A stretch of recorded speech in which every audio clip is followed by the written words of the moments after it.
Good day, mga kayang master, eto na ang susunod na kabanata ni Mr. Daryl Darby pero bago ang lahat pa-like and share and subscribe ang ating channel, at pindutin ang notification bell para lagi kayong updated sa lahat ng kabanata, at eto na rin ang full chapter ni Mr. Daryl Darby kaya abang-abang na lang po sa iba pang mga kabanata. Marami pong salamat. Ang asawa kong tinitingala ng lahat. Kabanata 2801. Hahaha nang makita ang eksenang ito, labis na ipinagmamalaki ni Jade na hindi niya mapigil ang sumigaw, halika, bigyan mo ako ng Zhangju. Sa pagsasalita, hindi ko pa rin kalimutan na sumigaw kay Daryl Sect Master Darby, kung mahuhuli mo ang pangkat na ito ngayon, bibigyan kita ng unang kredito. Nakita ni Jack na si Daryl ay mukhang maayos, ngunit sa katunayan hindi ito magiging mabuti kung saan pupunta, huwag mo lamang siyang pansinin pansamantala. At pagkatapos mahuli ang lahat ng mga taong ito kay Zhangju, makitungo tayo sa kanya ng maayos. Sa sandaling ito, lahat ng nasa likuran ni Jack ay sumabog at diretsyong sumugod patungo kay Zhangju. Kabilang sa mga ito, ang magkakapatid na Feud at Woody, halos walang pag-aatubiling, lumipat patungo sa Zhangju ng sabay. Sa kanilang mga puso, si Zhangju, tulad ni Daryl, ay hindi lamang makapangyarihan ngunit may katusuhan din, at hanggat nahuli niya siya, mapipigilan niya ang sitwasyon. Galit, nang makita ang dalawang kapatid na lalaki ni Tud na lumilipad, lumusot si Zhangju, ang kanyang mga mata ay kumikislap ng galit at malamig na kay abangan, gusto ninyong dalawa na makitungo din sa akin. Nang bumagsak ang boses, sumabog ang isang nakakakilabot na hininga mula sa katawan ni Zhangju. Sa maikling panahon, tila natigil ang paligid ng hangin. Ang hininga ng larangan ng komunikasyon, ang pinipigilan ng mga tao ay nabulabog. Kotsa, kasabay ng isang malulutong na tunog, binuksan niya ang palakol ng langit at hinawakan ng mahigpit sa kanyang kamay ang mga sungay. Bigla na lang tumaas ang temperatura ng nakapalibot na hangin. Nakikita ang eksenang ito, maraming tao sa ibaba ang hindi maipaliwanag na nasa sabik. Ginamit ni Zhangju ang palakol na nagbubukas ng palakol, at tiyak na makakabaliktad ito ng sitwasyon. Hindi lang iyon, nagbago rin ang ekspresyon ng dalawang magkapatid na Woody. Pagkatapos ay kumalma si Feud at sumigaw pangalawang kapatid, gamitin ang pagbuo ng Zhuangju. Bumagsak ang tinig, at ang dalawang magkapatid na si Woody ay mabilis na naghiwalay sa kaliwa at kanan. Sa kalagitnaan hangin, ang puwersa sa harap at likod na nabuo ng anggulo ng pagbubukas. Ito ano ang formation na ito? Sa sandaling ito, si Daryl, na nag-iisip tungkol sa mga countermeasure sa ibaba, ay biglang nagulat nang makita niya ang dalawang figure ng Woody. Malinaw na nakita niya na kahit na dalawa lamang ang magkakapatid na Feud, ang mga formation ginamit nila ay labis na misteryoso, at ang masasamang espiritu na tumagos sa kanila ay mas malakas pa kaysa dati. Ang ikinagulat pa ni Daryl ay walang record ng naturang pagbuo sa pormang puting espiritu. Sa oras na ito, hindi alam ni Daryl na ang ipinakita ng magkakapatid na Woody ay ang Earth Demon Zhuangju formation na itinuro ni Pluto. Itinatag mismo ni Pluto, hindi pa ito lumitaw sa mainland ng continent sa libu-libong taon. Si Daryl kahit na ang dakilang Emperor Hao Yi ay muling ipinanganak at naruroon si Yang Jian, walang bakas. Si Zhangju ay natakot din. Ang pagbuo sa harap niya ay tila ipinakita ng dalawang tao lamang, ngunit ito ay labis na misteryoso. Gayunpaman, sa pagkabigla, si Zhangju ay hindi naman nagulat. Patuloy niyang winegeway ang palakol at sinubukang tumakbo palabas, ngunit mahigpit na naengganyo ng mga kapatid. Para sa isang oras, pansamantalang pinigilan si Zhangju. Gayunpaman, si Zhangju ay matapang pa rin sa palakol, at ang magkapatid na Feud at Woody ay gumawa ng kanilang makakaya upang sugpuin ito. Galit. Nang makita ang eksenang ito, walang malasakit ang mukha ni Jack, at biglang naging seryoso. Zhangju, huwag kang magpumiglas. Sa susunod na segundo, umungal si Jack, nakakapit ng isang kutsilyong multo, at umakyat sa langit, nakikipaglaban kay Zhangju kasama si kapatid na Feud at Woody. Para sa isang oras, nakita ko ang apat na mga numero, na patuloy na nakakulong sa kalagitnaan ng hangin, isang hininga ng takot na patuloy na sumabog na naging sanhi ng pagbabago ng kulay ng mundo. Nakikita ang eksenang ito, ang mga tao sa ibaba ay pawang mga puso. Kabanata 2802. Sa sandaling ito, si Daryl ay nakatingin din sa labanan sa hudyat, na may hindi mabilang na mga saloobin sa kanyang puso. Ang mga tao ni Jack ay masyadong kakaiba na dumating, at, na hindi nakita ang mga ito para sa isang habang, ang kanilang lakas ay lumago ng napakabilis, ito ay hindi kapanipaniwala. Hindi alintana kung ano ang layunin ng ibang partido, lahat sa eksena ay nahuhulog sa kanilang mga kamay. Ngunit si Zhang Ju ay hindi isang mabuting tao. Siya ay namamatay sa kanyang sarili dati, kaya paano niya siya matutulungan? Ngunit kung hindi ka tumulong, magiging huli na kapag na-master ni Jack ang sitwasyon. Sa pag-iisip nito, nagkagulo ang puso ni Daryl, sapagkat malinaw na naramdaman niya na sa ilalim ng matinding lason na atake, ang panloob na puwersa ng dantian, na may mga palatandaan ng karamdaman, ay hindi na makatiis dito. Ano ang impyerno ng lason na ito alam mo, mayroon kang isang pangangatawan na hindi malulupig. Sa oras na ito, hindi alam ni Daryl na ang Ghosts and Gods cry na ginamit ni Jade ay labis na lason, at hindi talaga ito mula sa mainland continent, ngunit mula sa mundo ng aswang. Gayunpaman, sa sandaling ito, biglang nahulog ang tingin ni Daryl kay Chang-er sa pasukan ng Promise Hall. Nakita kong nakatayo roon si Chang-er ng tahimik at kaakit-akit, nang walang kahit kaunting ekspresyon sa kanyang magandang mukha, na parang wala sa kanya ang lahat sa harap niya. Bukod dito, malinaw na naramdaman ni Daryl na ang lahat ng naruroon ay nasa ilalim ng nakakalason na epekto, ngunit si Chang-er ay walang magawa, anong nangyari si Chang-er ay hindi nalason. Sa pag-iisip tungkol dito, hindi mapigilan ni Daryl na maging mausisa, at mabilis na lumapit kay Chang-er. Alam ni Daryl na si Chang-er ay kinokontrol ni Zhang Ju, ngunit hanggat makakahanap siya ng paraan upang harapin ang lason mula kay Chang-er, maaaring maibalik niya ang sitwasyon. Hindi alam ni Daryl na si Chang-er ay tinawag na engkanto sa mundo. Bilang karagdagan sa kanyang hindi perpektong hitsura, ang kanyang pangangatawan ay isang bihirang cloud body at wind body sa libu-libong taon.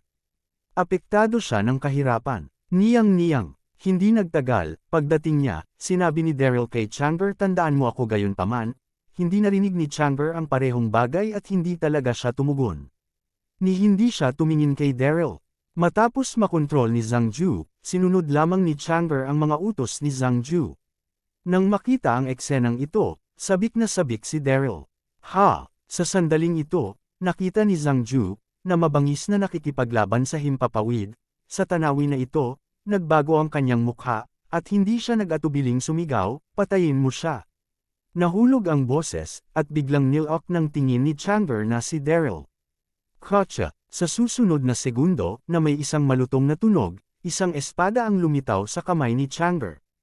Ang tibak na ito ay puno ng kinang, at ang talam ay may 3 talampakan 1 pulgada ang haba, nagniningning na parang mga bituin at buwan. Ito ay personal na sandata ni Chang-er, ang Xingyu Sword. Sa sandaling mailabas ang espada na ito, biglang natipon ang aura ng langit at lupa sa buong lihim na silid. Damn it! Xingyu Sword. Pakiramdam ang hininga ni Chang-er at ang lakas ng Xingyu Sword, laking gulat at gulat ni Daryl, tumawa ka. Sa susunod na segundo, hindi masyadong nag-isip si Daryl, at mabilis na tinawag ang pininturang Heavenly Halberd at hinawakan ito sa kanyang dibdib upang harangan ang suntok ni Chang-er. Bang! Ang Xingyu Sword ay nagsalpokon sa pinturang halberd ni Fang Tian ay marahas na nagbanggaan ng isang malakas na ingay. Si Daryl ay napailing pabalik ng maraming hakbang, at isang masikip na dugo ang tumalsik. Upang maging matapat, kahit na ang lakas ni Daryl ay umabot sa huling yugto ng Tribulation Realm sa oras na ito, si Chang-er ay nagsasanay sa Saint Sect sa loob ng 3 taon, at ang kanyang lakas ay naiiba mula sa dating ito, at ang impluensyang nakakalason ni Daryl ay likas na hindi Chang-er. Bang! Bang! Sa sandaling ito, dahan-dahang itinaas ni Chang-er ang kanyang kamay, at isang malakas na alon ng panloob na puwersa ang umalangaw-ngaw sa nakapalibot na hangin.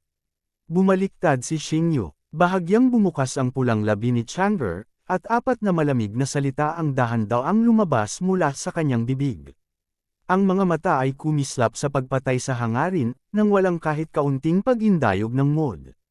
Matapos makontrol, si Chang-er ay walang kakayahang mag-isip tungkol sa kanyang sarili sa lahat. Sa oras na ito, alam lamang niya na kung nais ng master na patayin ang taong nasa harap niya, gagawin niya ang makakaya upang makumplito ang misyon. Ang Xingyu baligtad ay isa sa natatanging kasanayan ni Chang'e sa paglilinang, at ito ay walang hanggang kapangyarihan. Kabanata 2803. Sa isang iglap, biglang naghiwalay ang hangin sa harap niya. Ang mga bituin at malabwa na matatalim na mga talim ay lumitaw sa paligid niya. Ang mga matatalim na talim ay pawang nabago mula sa panloob na mga puwersa, napakatindi. Patay! Malamig na sigaw ni Chang'e. Whoosh whoosh! Hindi mabilang na matatalim na talim ang tumusok sa hangin, kasing bilis ng kidlat, at dumating sa harap ni Daryl sa isang iglap lang ng isang mata. Damn it! Napakalakas ba ng natatanging kaalaman ni Chang'e? Sa sandaling ito, ganap na nagpanik si Daryl, at mabilis na hinimok ang kanyang panloob na puwersa na bumuo ng isang pelikulang protection sa harap niya. Bang! Bang! Bang! Sa susunod na segundo, ang matalim na talim ay tumama sa protection na pelikula, na nagtunog ng pagbagsak ng metal. Kaagad pagkatapos, sumubo si Daryl, lumipad palabas, at sa wakas ay nahulog sa Promise Hall, binasag sa isang haligi, at napadpad. Bagaman hindi binasag ng matalim na talim ang proteksyon ng pelikula, ang lakas nito ay masyadong malakas, at si Daryl ay nasugatan na ng pagkabigla. Whoosh! Si Chang'e ay walang ekspresyon, mahigpit na hawak ang Xingyu sword, at direktang humabol. Nagpumiglas si Daryl na tumayo, pinunasan ang dugo mula sa mga sulok ng kanyang bibig, ikiling ang kanyang ulo upang makita ang trono ng Promise Hall, mayroong isang nakatagong pintuan, hindi niya masyadong iniisip ito, at siya ay sumugod.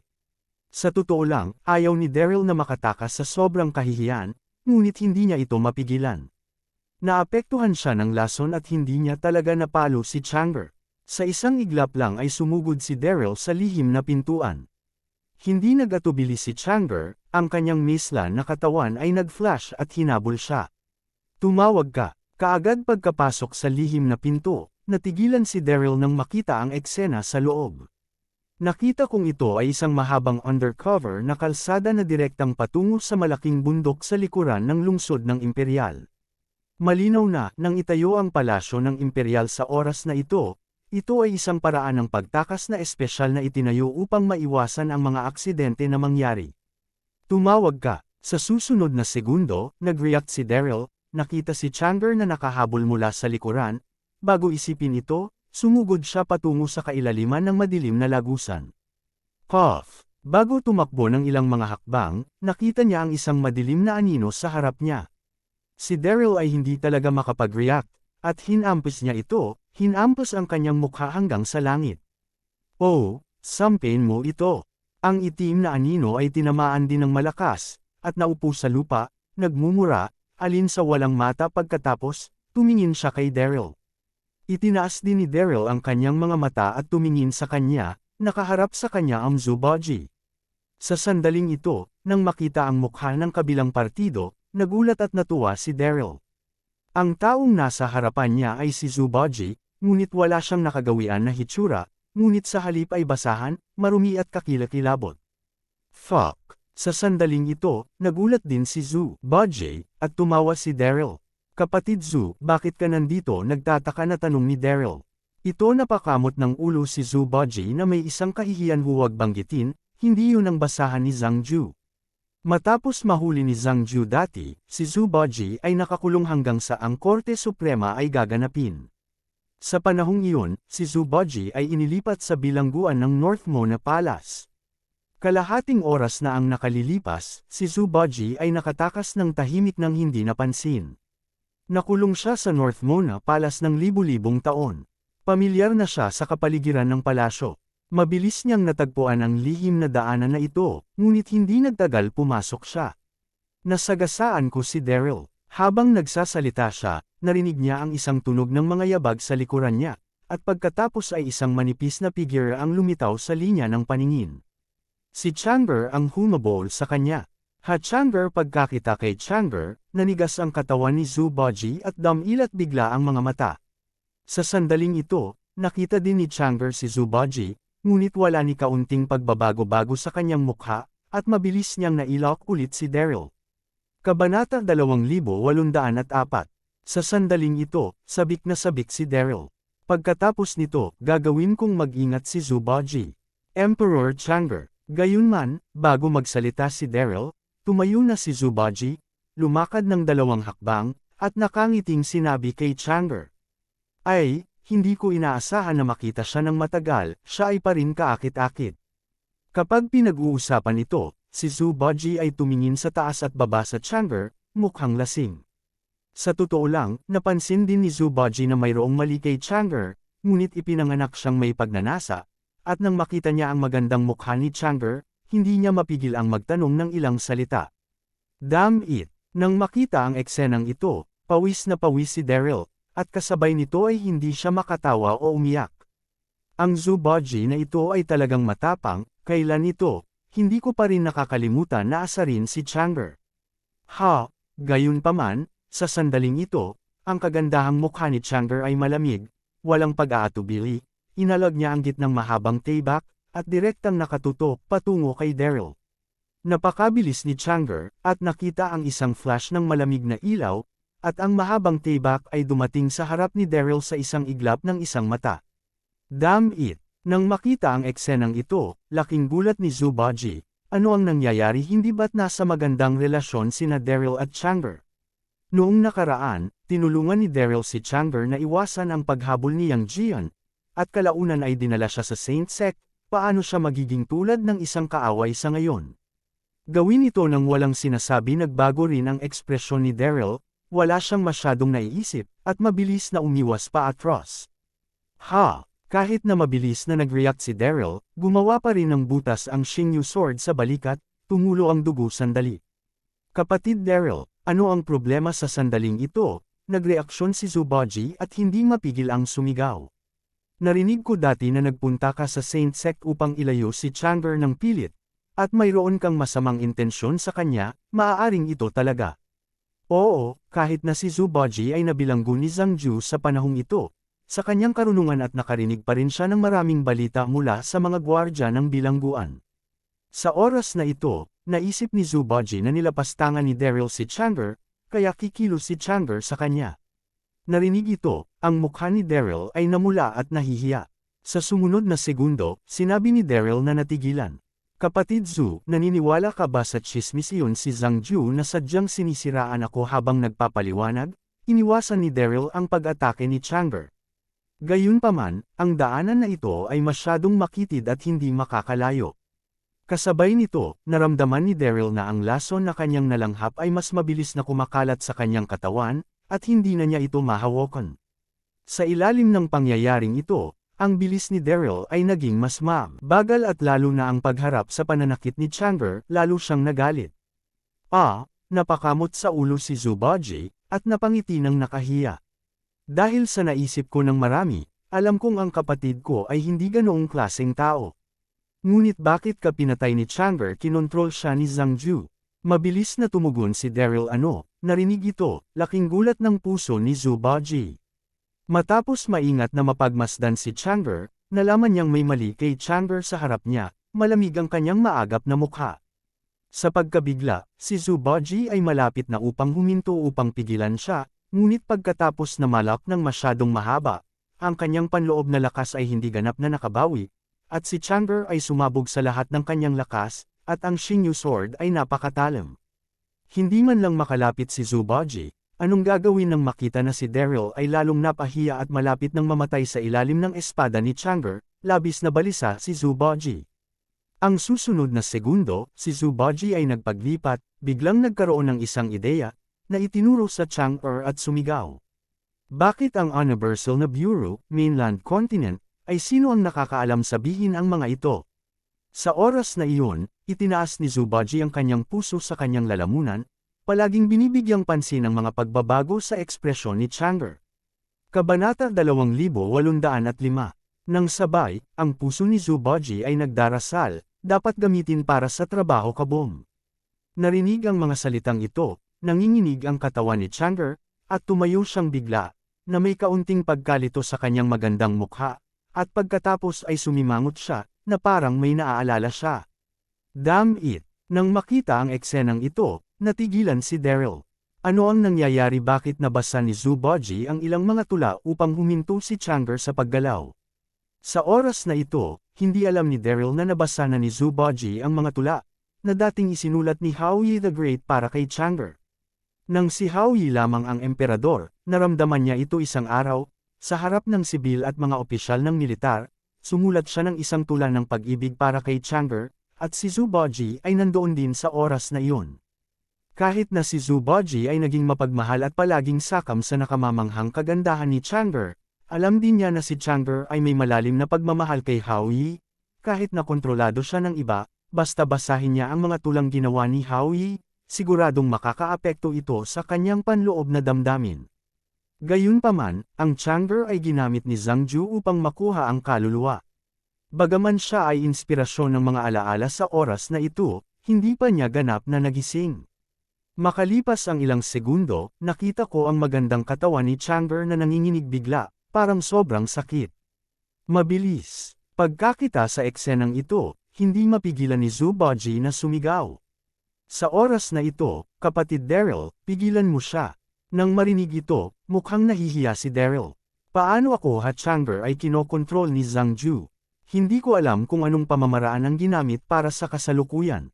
Paano kung ginamit ang mga acupuncture point, na sanhi ng pagkasira ng kondisyon ni Chang'e? Ngunit nang makita ang panginginig ni Chang'e na mas matindi, walang oras si Daryl na isipin ito.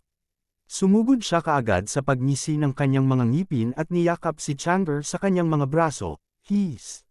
Sa sandaling iyon, naramdaman lamang ni Daryl ang isang samyu na sumisibol sa kanyang mukha, napakahalimuyak.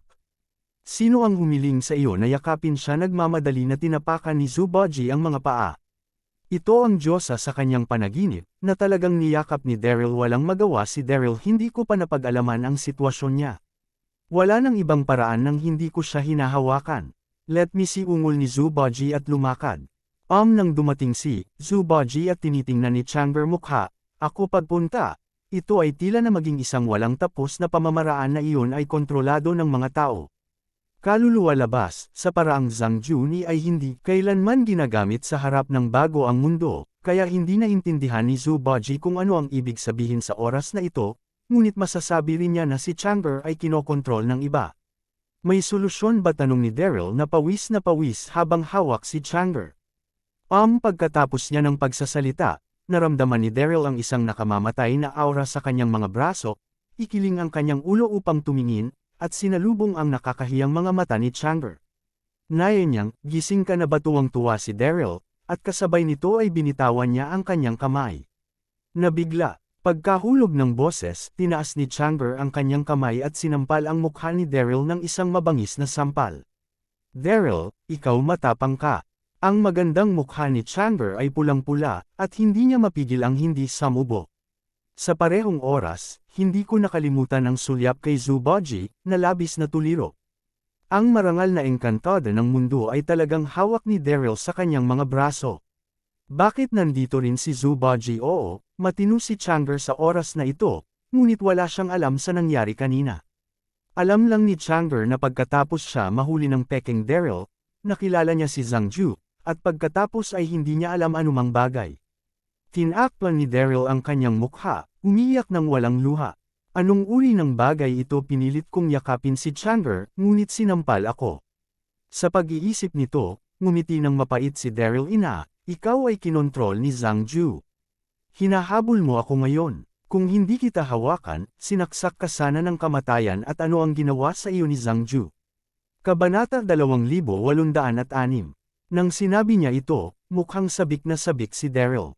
Hanggat alam mo kung ano ang ibig sabihin ng Chang'e na ginamit ni Zhang Ju, mayroong isang solusyon. Kasabay nito, tiningnan din ni Zuboji si Chang'e ng mabuti, naghihintay para sa kanyang sagot. Zhang Ju narinig ang pangalang ito, kumunot ang mga kilay ni Chang'e, at biglang naguluhan ang kanyang isipan. Matapos magamit ang Imperius Dafa, si Chang'e at Zhang Ju ay nasa isang relasyon ng Panginoon tagapaglingkod. Sa kasong ito, matapos marinig ang pangalan ni Zhang Ju bigla, mahirap para kay Chang'e na huminahon. Kasabay nito, ang lakas ng illusory Dafa umulit.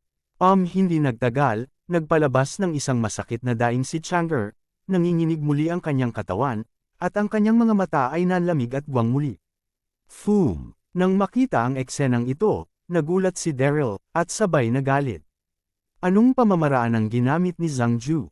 Hindi ba napakasama, hindi mo masasabi kay Chandler ang kanyang pangalan? Nabanggit ang pangalan ng anggulo ng pagbubukas, maaari kang mawala muli Pop. Sa sandaling ito, lihim ding nakasimangot si Zubaji, at pagkatapos ay sumugod, itinaas ang kanyang kamay upang itatakan ang mga puntong acupuncture ni Chandler. Nang makita na nagulat ang katawan ni Chandler, nakapikit ang kanyang mga mata, at nahimite siya. Kapatid Zu, natigilan si Daryl, at hindi mapigil ang sabihin. Hindi ka natatakot kapag natap mo ang mga puntos ng kanyang acupuncture bago pa niya matapos ang pagsasalita, nagambala si Zubaji. Kapatid Daryl, kinontrol na niya ang kanyang isip, hindi maaapektuhan ng acupuncture ang kanyang buhay. Tiningnan ni Zubaji si Chandler, at same time na sinabi kung nais mong maging maayos si Chandler, magagawa mo lang punta ka kay Divine Farmer. Divine Farmer narinig ito, ngumiti ng mapait si Daryl. 3 taon na ang nakalilipas, matapos ang gyera sa pagitan ng mainland at ng tribo ng Raksha, iniwan ni Divine Farmer at Zurong ang pamilya Carter upang maghanap ng isang lugar upang makatakas mula sa mundo, at walang nakakaalam kung nasaan sila. Sa pag-iisip tungkol dito, hindi mapigilan ni Daryl na sabihing sino ang nakakaalam kung nasaan ang Senior Divine Farmer ngayon. Bu Zhou-shan. Sinabi ni Zubaji na hindi man lang iniisip ito ngunit naniniwala ako na kung nais niyang makatakas mula sa mundo, babalik siya sa Buzhao Mountain. Nang marinig ito, lihim na tumango si Daryl, saka nag-isip ng isang bagay, at mapait na sinabi.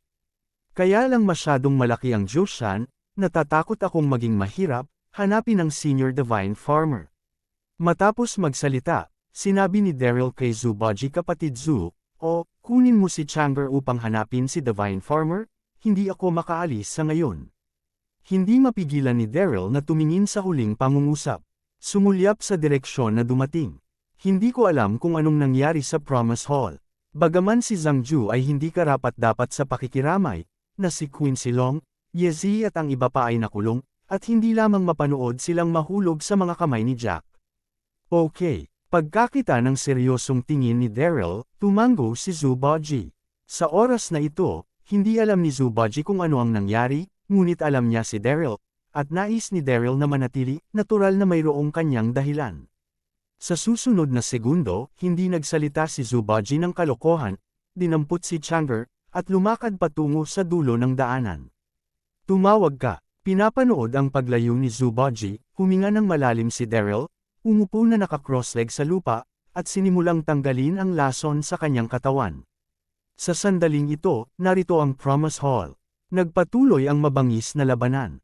Sa kalagitnaan ng himpapawid, si Jack, at feud at daandaang mga nasasakupang mahigpit na nakapalibot kay Zhang Ju, at ang paghinga ay napangit ang kalangitan. Sa sandaling ito, mahina ang ekspresyon ni Zhang Ju, ngunit ang kanyang ekspresyon ay nagmamalaki pa rin. Roar! Sa ilalim ng patuloy na pag-uudyok ni Zhang Ju, sumabog ang Skybreaking Axe na may tunog ng mga dragon, at pinunit ang mundo ng may kamanghamanghang lakas. Gayunpaman, ang ikinagulat ni Zhang Ju ay ang marami sa mga nasasakupan ni Jack na tinadtad ng Sky Axe, ngunit hindi sila nagbuhos ng isang patak ng dugo, na napakakaiba. Hindi pa rin alam ni Zhang Ju na ang mga tao tulad ni Jack, pagkatapos ng katapatan kay Pluto, ay hindi na maaaring ituring bilang tao. Kabanata 2807. Sa sandaling ito, itinaas ni Jack ang kanyang kamay at nakikipagtulungan kay Woody at iba pa, upang magdulot ng isang nakakatakot na puwersa, na bumubuo ng isang itim na buhawi, at bumiling patungo sa Zhang Ju squeeze na malayo. Ang anggulo ng pagbubukas sa oras na ito ay nasa dulo na ng pana, at hindi ako naglakas loob na gawin itong mahirap, kaya maaari ko lang itong labanan sa Sky Axe. Boom! Isang malaking pagkabigla ang dumating, at samubo si Zhang Ju. Pagkakita sa eksenang ito, tumawa si Jack hanggang sa langit, sobrang pagmamalaki, at pagkatapos ay kumuha ng isang piraso ng berdeng papel ng anteng-anteng sa kanyang katawan at itinapon ito kay Zhang Ju. Chi! Sa sandaling lumipad ang anteng-anteng, ito ay naging isang berdeng apoy direkta sa likuran ni Zhang Ju, na susunog ang isang marka. Hindi mapigilan ni Zhang Ju na sipsipin ang isang hininga ng malamig na hangin, ang kanyang galit ay tuluyan ng napukaw, hawak ang palakol na palakol sa kanyang kamay, mariin niyang inalog ang ilang mga palakol. Boss, ang mga palako na ito ay halos ganap na naalis ang lakas ng panloob na Zhang Ju, at kamangha-mangha ang kanilang lakas. Ang bawat isa sa kutis ni Jack ay nagbago at umiwas sila ng sunod-sunod. At sinamantala ang oportunidad na ito, si Zhang Ju ay hindi nag-atubiling. Sa isang iglap ng kanyang katawan, siya ay sumugod palabas ng palasyo at tumakas sa malayo. Sa isang iglap ng isang mata, nawala siya sa paningin ng lahat. Si Zhang Ju ay hindi bobo, alam na iisa lamang ang patay upang magpatuloy sa pakikipaglaban. Ang pagliligtas lamang ng buhay ang pinakamahalagang bagay. Ginawa nang makita si Zhang Ju na tumakbo palayo, sobrang malungkot ang mukha ni Jack. Sama-sama natin itong habulin. Sa sandaling ito, umungol si Feud at hahabol na sana, ngunit pinigilan ni Jack. Hindi mo siya kailangang habulin. Nagpatak lang ako ng isang madugong imprint sa kanya. Walang silbi kahit na nakatakas siya sa malayo. Malamig na sabi ni Jack, puno ng kumpiyansa sa isang masamang ngiti. Sa susunod na segundo, tumingin si Jack sa paligid sa lahat mabilis, itali mo sa akin ang lahat ng mga taong ito. Hu! Ang boses ay nahulog, at ang mga nakapaligid na nasasakupan ay umakyat, na tinali ang lahat ng naroroon. Sa oras na ito, tumingin sa paligid si Jack at biglang napagtanto na walang marami, hindi mo nakita si Daryl at Chandler. Hanapin niyo at magmaingat. Sigaw ni Jack at galit na galit. Kumpara kay Zhang Ju, mas nagbabanta si Daryl. Bukod dito, nawawala si Chandler sa kanya, at hindi ito maliit na bagay sa ngayon. Oo, ang boses ay nahulog, at ang mga nakapaligid na nasasakupan ay sunod-sunod na tumutugon, at pagkatapos ay maingat na hinanap sa buong palasyo. Gayunpaman, pagkatapos maghanap sa paligid, hindi nila nakita ang mga anino ni Daryl at Chandler, na ikinainis ni Jack.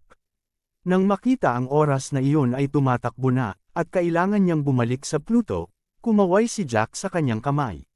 Dalhin muna ang mga taong ito. Tulad ng sinabi niya, pinangunahan niya ang kanyang mga nasasakupan at pinilit na palabasan ang lahat ng mga tao mula sa Quincy Long at mga pangunahing sekta ng palasyo. Sa kabilang residente ng Raksasa, sa bulwagan, nakaupo si Natalie sa trono, malinaw ang kanyang kilay. Sa ibaba, ang 12 mga Diyos, pati na rin ang maraming mga mandirigma, ay tahimik. Isang araw na ang nakakalipas, dahil pinangunahan ni Jack ang kanyang mga nasasakupan na maghimagsik laban sa mga raksasa, nagpadala si Natalie ng isang tao sa mainland upang iulat ang liham. Wala pa ring balita, na labis na naiirita kay Natalie.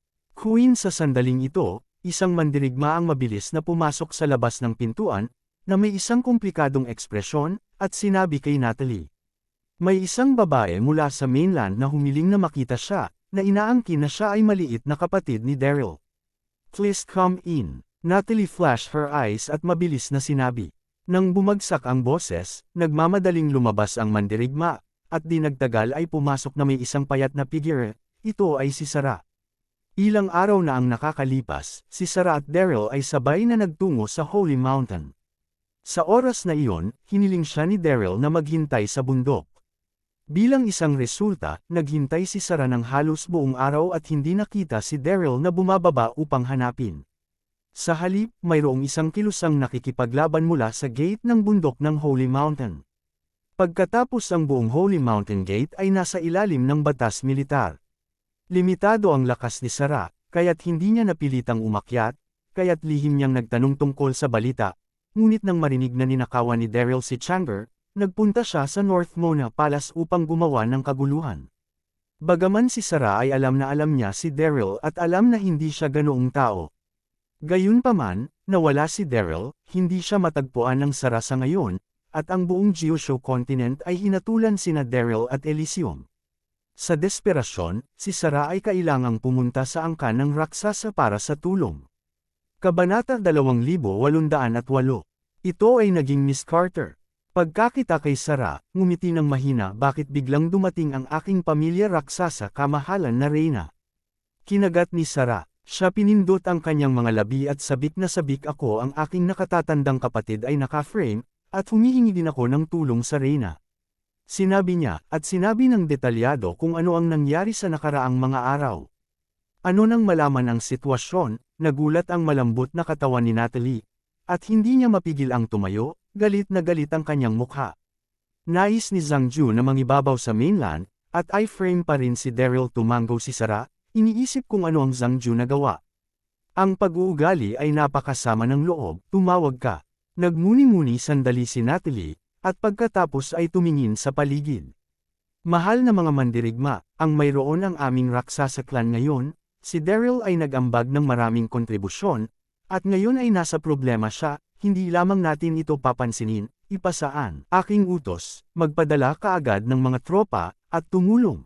Ang siyam na lalawigan ng mga lalawigan, patayin ang organisasyon ng Wat Iyan. Narinig ito, nagkatinginan ang bawat isa sa bulwagan.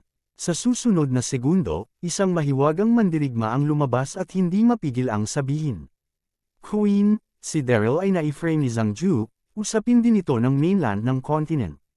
Makialam tayo, natatakot ako na hindi natin magawa linawin mo, tsaka nag-away lang kami ni Jack dati, hindi ko pa na-recover ang sigla ko. Ha, malamig ang mga mata ni Natalie, at tinitigan siya ng mabuti anumang gahas kabang labanan ng utos. Matapos magsalita, huminga ng malalim si Natalie at malamig na sinabi. Hindi ko maintindihan ang sinabi mo ngunit huwag kalimutan, si Daryl ay kaibigan ng aming pamilya raksasa. Upang matulungan siya ay tulungan ang ating sarili. Bukod dito, ambisyoso si Zhang Ju. Kapag kontrolado niya ang sitwasyon sa continent, haharapin niya tayo sa susunod na hakbang. Bilang reyna ng tribo ng raksasa, si Natalie ay naging mas matanda sa mga nagdaang taon. Gayunpaman, hindi niya alam na si Zhang Ju sa oras na ito ay naging isang naiwang aso at pinataboy ni Jack mula sa North Mona Palace. Oo, narinig ito, ang superhero ay pawis na pawis, at mabilis na sinabi ipatawag ko ang lahat ng mga mandirigma ng sabay-sabay. Ang boses ay nahulog, at siya ay mabilis na lumabas. Sa kabila, sa North Mona Palace, sa daanan ng ilalim ng lupa, nakaupo si Daryl na naka-crossleg, tahimik na nagsasanay at nagpapagaling. Napakubli ng daanan na ito, at mahirap para sa mga ordinaryong tao na hanapin ito. Kahit na ang mga sakop ni Jack ay lubusang hinanap ang palasyo at hindi ito nakita. Walang nag-abala, mabilis na nakabawi si Daryl. Tumawag ka, hindi ko alam kung gaano ito katagal, dahan daw ang iminulat ni Daryl ang kanyang mga mata. Sa oras na ito, naramdaman ni Daryl na ang lason sa kanyang katawan ay tuluyang napatalsik, hindi lamang iyon, kundi pati na rin ang lahat ng kanyang panloob na lakas ay naibalik, tumawag ka. Gayunman, si Daryl ay wala ni kaunting kaguluhan, ngunit sobrang inis. Si Jack, anong uri ng lason na ginagamit niya, siya ay sobrang mapagmataas, at ang kanyang hindi magagapi na pangangatawan ay tinamaan pa ng trick. Hindi, kailangan mong umakyat at tingnan ang sitwasyon. Sa pag-iisip tungkol dito, sinundan ni Daryl ang daanan at bumalik sa parehong paraan. Tumawag ka, di nagtagal, pagbalik sa Promise Hall, kumunat ang noo ni Daryl at inis na inis nang makita ang eksena sa harapan niya. Nakita ko na sa parisukat sa labas ng Promise Hall, ang dugo ay nasa lahat ng salupa, halos gulo ito, ngunit walang isang numero. Malinaw na, ang labanan ay tapos na. At ang mga Jack ay nawala, at kinuha nila si Quincy at ang mga pangunahing sekta. Tumawag ka, sa sandaling ito, huminga ng malalim si Daryl at nakasimangot. Iyon si Jack, ang lalaking nag-aresto sa sekta ng mainland ng continent. Ano ang gagawin sa lupa nais pa ba ng tribo ng raksasa na lupigin ang mainland? Whoosh! Tulad ng palihim na pagkunot ng noo at pag-iisip ni Daryl, bigla, sa likuran ng haligi sa likuran niya, isang pumatay na aura ang sumabog, at pagkatapos ay may isang figure na mabilis na lumapit kay Daryl. Mabilis na nag-react si Daryl, tumingin sa likod, at natigilan. Kabanata 2809, naging mag-aaral ni Zhang Ju na si Su Li. Pagkakita kay Su Li, biglang kumunat ang noo ni Daryl. Ang babaeng ito, na umaasa sa apprentice ni Zhang Ju, ay mayabang at nangingibabaw, at ayoko man lang sa kanya. Gayunpaman, malinaw na naramdaman ni Daryl na ang hininga ni Su Li ay napakahina sa oras na ito, at halatang nasugatan siya sa nakaraang labanan. Gamit ang isang palad sa harap ni Su Li, mahahampas na niya si Daryl, at si Daryl ay kumislap ng mahina bago umiwas ng direkta. Ha! Matapos mabaygo ang sorpresang pag-atake, namula ang mukha ni Su Li, at pagkatapos ay tinitigan niya si Daryl. Daryl, nakipagsabuatan ka sa tribo ng Raksha, maglakas loob ka bang bumalik? Matapos na malason dati, nakita ni Sully na ang sitwasyon ay hindi maganda, kaya't nagtago siya ng tahimik hanggang sa kanyang katawan lumabas siya, upang suriin ang sitwasyon matapos mabawasan ang lason nito, ngunit hindi niya inaasahan na makasalubong niya si Daryl. Sa mga mata ni Sully, napagpasyahan na si Daryl ay nakipagsabuatan sa tribo ng raksasa. Si Daryl ay biglang nagalit at sinabi sa isang paghihimok, sasabihin ko ulit, hindi ako nakipagsabuatan sa tribo ng raksasa, at wala ako sa kalagayan na makipag-usap sa iyo ng kalokohan ngayon. Mabuti pa't huwag kang magulo kasama ko. Seryoso, gustong pumatay ni Daryl ni Sully, ngunit ang pinakamahalagang bagay ngayon ay upang malaman ang totoo. Nang mahulog ang huling salita, ni hindi tumingin si Daryl kay Sully, at direktang naglakad palabas ng square. Ikaw nararamdaman ang momentum ni Daryl, nanginginig ang puso ni Sully, at pagkatapos ay nag-react at nagmadaling sumunod. Ano ang ginagawa mo sa akin? Huminto si Daryl at malamig na sinabi. Huminga ng malalim si Sully, gusto kong makita ang mga tao sa tribo ng raksasa, kung saan nila sila dinala. Sinabi mo na wala kang kinalaman sa kanila, bakit natatakot ka ba sa akin? Si Daryl ay yumangal nang siya ay narinig ito. Susunod, malamig niyang sinabi, okay, maaari mo itong suriin sa akin, ngunit sabihin mo muna ang pangit na bagay. Kailan man ito pagdating sa sitwasyon, panuurin mo akong commandant at kumilos. Napaka-komplikado ni Daryl nang sabihin niya ito. Pinag-uusapan ito, si Daryl ay lubos na lumalaban sa pagsisiyasat sa isang babaeng tulad ni Sully, ngunit ang hitsura ng pangkat ni Jack ay masyadong kakaiba. Alang-alang sa pangkalahatang sitwasyon, pansamantalang maaaring ibigay ni Daryl ang kanyang mga personal na hinaing. Bakit kita pakikinggan? Tumawag bigla si Sully. Ang taong ito ang numero 1 kalaban ni Master. Sa ilalim ng kanyang utos, paano siya makikipagkita kay Master sa hinaharap? Kung ayaw mo, maaari mong suriin ang iyo, susuriin ko ang akin. Magaan na sinabi ni Daryl. Okay, naiirita si Sully nang marinig niya ito, ngunit tumanggaw siya at sumang-ayon. Sa oras na ito, ang lason sa kanyang katawan ay hindi pa tuluyang natanggal, at ang kanyang lakas ay labis na nakompromiso. Napakatindi upang maimbestigahan mismo. Simpleng nakikita ang kanyang pangako, sumimangot si Daryl at nginisyan. Huwag isiping hindi ko alam kung ano ang iniisip mo, kung nais mong gamitin ang aking mga salita. Tanggalin ang iyong mga saloobin sa lalong madaling panahon. Si Daryl naglakad ng diretsyo palabas ng palasyo. Masyadong mayabang ang Daryl na ito. Hindi maganda ang galit ni Sully, ngunit kailangan pa rin niyang makasabay. Nang umalis ako sa palasyo, nakita ko na ang mga lansangan ng lungsod ng imperyo sa labas ay walang laman pa rin. Malinaw na ang mabangis na labanan sa palasyo ay nagdulot ng gulat sa mga tao at lahat ay nagtago. Gayunpaman, napansin ni Daryl na ang ilang mga mantsa ng dugo ay nanatili sa kalye, at ang mga batik ng dugo ay umaabot hanggang sa lahat, naiwan ang hilagang gate patungo sa bundok sa hilaga ng lungsod ng imperial. Natuklasan ito. Hindi nag-atubiling si Daryl, at hinabol ito hanggang sa hilaga. Matapos ang paghabol sa kanila ng halos 2 oras, dumating sina Sully at Daryl sa isang baog na bundok. Huminto ang dalawa at tumingin sa bundok. Sa daan, sumunod si Sully ng malapitan, at hindi niya maipaliwanag na gulat. Kailan naging napakalakas ang mga taong ito ng tribo Raksha, hindi lamang nila pinilit ang Master na tumakas, ngunit dinakip ang sekta ng Siyam na lalawigan. Tumawag ka. Matapos ang paghabol ng maraming oras, biglang bumagal si Daryl, labis na solemn na ang kanyang ekspresyon. Nakita ko na sa kakahuyan sa unahan, ang mga tao mula sa lahat ng pangunahing mga sekta ng mainland ay nakatali ng 5 mga bulaklak, at sila ay sinamahan ng mga nasasakupan ni Jack. Si Jack ay naglalakad sa unahan, may hawak na isang kakaibang bagay sa kanyang kamay, nakatayo sa isang panig. Isaliksik habang pinagmamasdan ang nakapalibot na lupain. Ano ang hinahanap niya nang makita ang eksenang ito, kumunat ang noo ni Daryl at hindi mapigil ang ungol ng lihim sa kanyang puso. Kabanata 2810. Nang makita ang eksenang ito, lihim na nakasimangot si Daryl. Inaresto ni Jack ang sekta ng mainland ng continent. Dapat siyang bumalik sa tribo ng raksasa, at ang tribo ng raksasa ay nakabase sa Timog Kanluran. Bakit siya napunta sa lugar na ito nang makita ang nakapaligid na kapaligiran? Nagulat pa si Daryl. Nakita ko na sa dulo ng kakahuyan, mayroong isang primitive na lambak.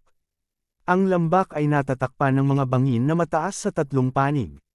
Bukod dito, ang lambak na lugar ay napakababa, at ang pinakamalalim na bahagi ay natakpan ng ambon, na nagbigay ng pakiramdam sa mga tao ng kalungkutan. Sa sandaling ito, pagkakita sa mga kabog na ito, biglang naramdaman ni Daryl na parang déjà vu. Noong isang buwan, si Daryl ay tinambang ni Zhang Ju. Sa isang kritikal na sandali, dinala siya pabalik sa Shenlang Island ng malakas ng angkan ng Shenlang. Sa oras na iyon, iiwan na siya ni Shandy hanggang sa mamatay at inutusan si Yufeng sa isang malalim na yungib kung saan nabiyayaan ang hadlang.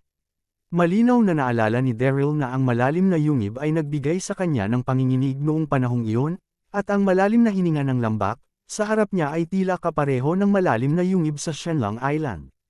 Sa oras na ito, hindi alam ni Daryl na si Jack ay hindi na isang raksasa clan.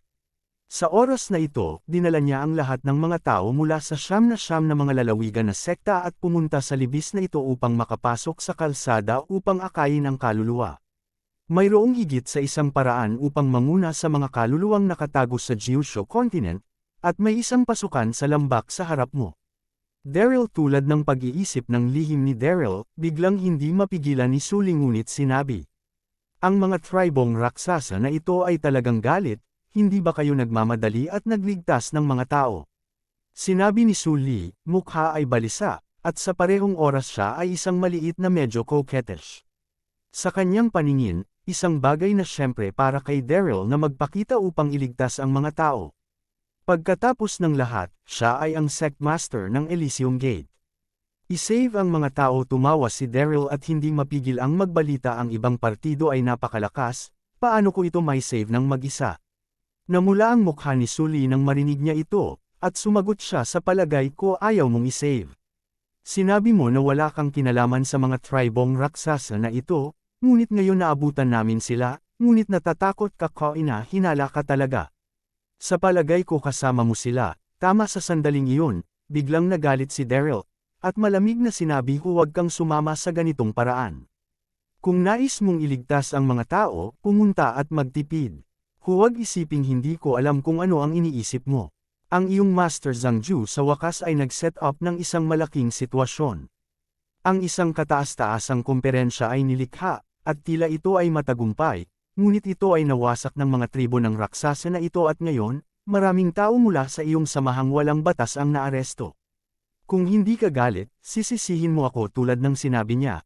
Tinaas ni Daryl ang kanyang bibig at hindi maitago ang kanyang pangungutya, wala kang makalangit na samahan, sadya mo akong sinusubukang itim, ngunit sa wakas, ang basket ng kawayan ay walang laman, na kung tawagin ay may mga mata ang langit. Ikaw pakinggan sa puntong ito, namula ang mukha ni Sully, at siya ay nagngangalit, ngunit hindi makapagsalita, at pagkatapos ay aksidenteng sinira ang isang sangayha. Ang kilusan ay biglang akit kay Jack at lahat ay tumingin sa paligid, umuungal na galit. Sino ang meron, sigaw, winigayway ni Jack ang kanyang kamay, at biglang daan-daang mga tauhan niya ang sumiksik. Nang makita ang eksenang ito, laking gulat at galit ni Daryl. Kasabay nito, binigyan niya ng isang walang imak na tingin si Sully. Hindi niya isiwalat kung nasaan siya, ngunit nahantad si yan ang hindi makatuwirang paggugulo. Hindi ko siya isasama kung alam ko ito. Nanginginig din si Sully sa kanyang mislan na katawan, sobrang gulat. Sa sandaling ito, humakbang si Jack, ang kanyang mga mata ay nakalock kay Daryl sandali, una siyang natigilan, at pagkatapos ay tumawa siya. Jack, sa oras na ito, hindi maipaliwanag na nasa sabik, sinigawan si Daryl. Iniisip ko pa rin kung paano ka mahuli. Hindi inaasahan, gumawa ka ng hakbangin na ipadala ito sa pintuan sa oras na ito. Saan gagawin? I see you going.